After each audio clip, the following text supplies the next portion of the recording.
ब्रह्मरूपमादिमध्यशेषसर्वभाषकम् भावषट्कहीनरूपनित्यशतमदयम् ब्रह्मणोऽधिगोचरं च नेति नेति भावितं त्वं नमामि देवदेव রামকৃষ্ণমীশ্বরম।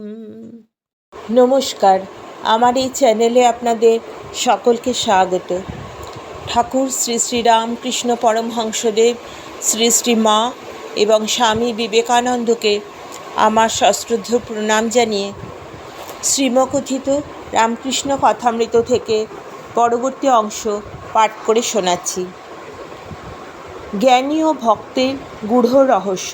ঠাকুর মহিমাপ্রতি বলছেন, যে ঠিক ভক্ত তার কাছে হাজার বেদান্ত বিচার করো আর স্বপ্নবৎ বলো, তার ভক্তি যাবার নয়, ফিরে ঘুরে একটুখানি থাকবেই। একটা মুষল বেনা বনে পড়েছিল, তাতেই মুষলং কুলনাশনম। শিব অংশে জন্মালে জ্ঞানী হয়, ব্রহ্ম সত্য, জগৎ মিথ্যা, এই বোধের দিকে মন সর্বদা যায়।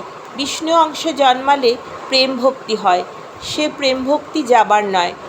জ্ঞান বিচারের পর এই প্রেম ভক্তি যদি কমে যায়, আবার একসময় হু হু করে বেড়ে যায়। যদুবংশ ধ্বংস করেছিল মুষল, তারই মতো। মাতৃসেবা ও শ্রীরামকৃষ্ণ। হাজরা মহাশয়। ঠাকুর শ্রীরামকৃষ্ণের ঘরের পূর্ব বারান্দায় হাজরা মহাশয় বসিয়া জপ করেন। বয়স 46-47 হইবে। ঠাকুরের দেশের লোক, অনেক দিন হইতে বৈরাগ্য হইয়াছে। বাহিরে বাহিরে বেড়ান, কখনো কখনো বাড়িতে গিয়া থাকেন। বাড়িতে কিছু জমি টমি আছে, তাতেই স্ত্রী পুত্র কন্যাদের ভরণ পোষণ হয়। তবে প্রায় 1000 টাকা দেনা আছে, তার জন্য হাজরা মহাশয় সর্বদা চিন্তিত থাকেন। ও কিসের শোধ যায়, সর্বদা চেষ্টা করেন। কলিকাতায় সর্বদা যাতায়াত আছে, সেখানে ঠনঠনে নিবাসী শ্রীযুক্ত ঈশানচন্দ্র মুখোপাধ্যায় মহাশয় তাহাকে সাতিশয় যত্ন করেন ও সাধুর ন্যায় সেবা করেন। ঠাকুর শ্রীরামকৃষ্ণ তাহাকে যত্ন করে রেখেছেন। কাপড় ছিঁড়ে গেলে কাপড় কিনে দেওয়ান, সর্বদা সংবাদ লন ও ঈশ্বরীয় কথা তাহার সঙ্গে সর্বদা হয়ে থাকে। হাজরা মহাশয় বড় তার্কিক, প্রায় কথা কহিতে কহিতে তর্কের তরঙ্গে ভেসে একদিকে চলে যেতেন। বারান্দায় আসন করে সর্বদা জপের মালা লয়ে জপ করতেন। হাজরা মহাশয়ের মাতা ঠাকুরানীর অসুখ সংবাদ আসিয়াছে। রামলালকে দেশ থেকে আসবার সময় তিনি হাতে ধরে অনেক করে বলে এসেছিলেন, খুড়ো মহাশয়কে আমার কাকুতি জানিয়ে বলো, তিনি যেন প্রতাপকে বলে কয়ে দেশে পাঠিয়ে দেন। একবার যেন আমার সঙ্গে দেখা হয়। ঠাকুর তাই হাজরাকে বলেছিলেন, একবার বাড়িতে গিয়ে মার সঙ্গে দেখা করে এসো। তিনি রামলালকে অনেক করে বলে দিয়েছেন, মাকে কষ্ট দিয়ে কখনো ঈশ্বরকে ডাকা হয়? একবার দেখা দিয়ে বরং চলে এসো। ভক্তের মজলিস ভাঙিলে পর মহিমাচরণ হাজরাকে সঙ্গে করিয়া ঠাকুরের কাছে উপস্থিত হইলেন। মাস্টারও আছেন। মহিমাচরণ শ্রীরামকৃষ্ণের প্রতি সহাস্যে, মহাশয়, আপনার কাছে দরবার আছে, আপনি কেন হাজরাকে বাড়িতে যেতে বলেছেন? আবার সংসারে যেতে ওর ইচ্ছা নাই।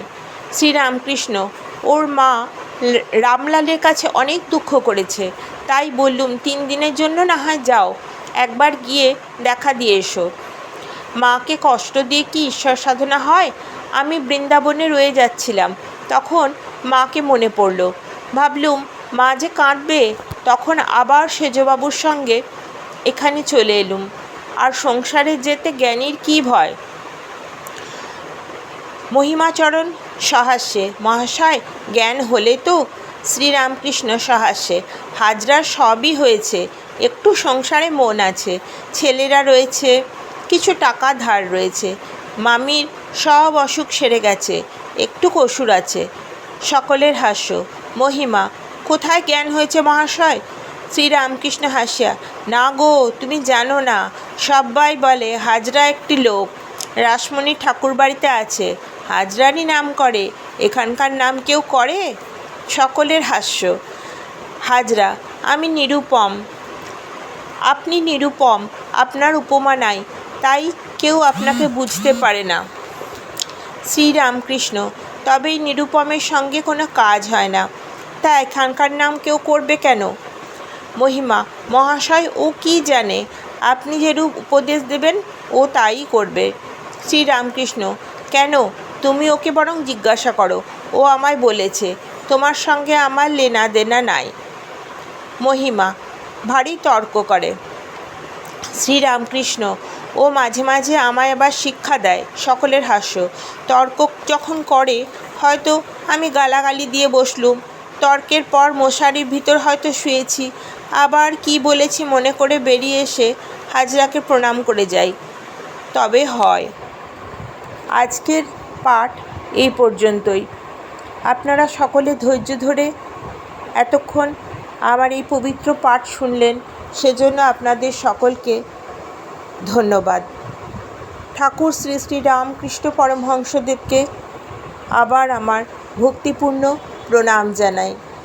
আপনারা যদি আমার এই চ্যানেলটি সাবস্ক্রাইব করে নেন, তাহলে পরবর্তী অংশগুলি খুব সহজেই খুঁজে পেয়ে যাবেন। ভালো থাকবেন। নমস্কার। ধর্মহানহারকং তধর্ম কর্ম বারকং লোকধর্মচারণঞ্চ সর্বধর্মকোবিদং ত্যাগি সব্যনিত্যপাবনং হৃপঙ্কজং ত্বং নমামি দেবদেব রামকৃষ্ণমীশ্বরম। तं नमामि देवदेव रामकृष्णमीश्वरम्। तं नमामि देवदेव रामकृष्णमीश्वरम्।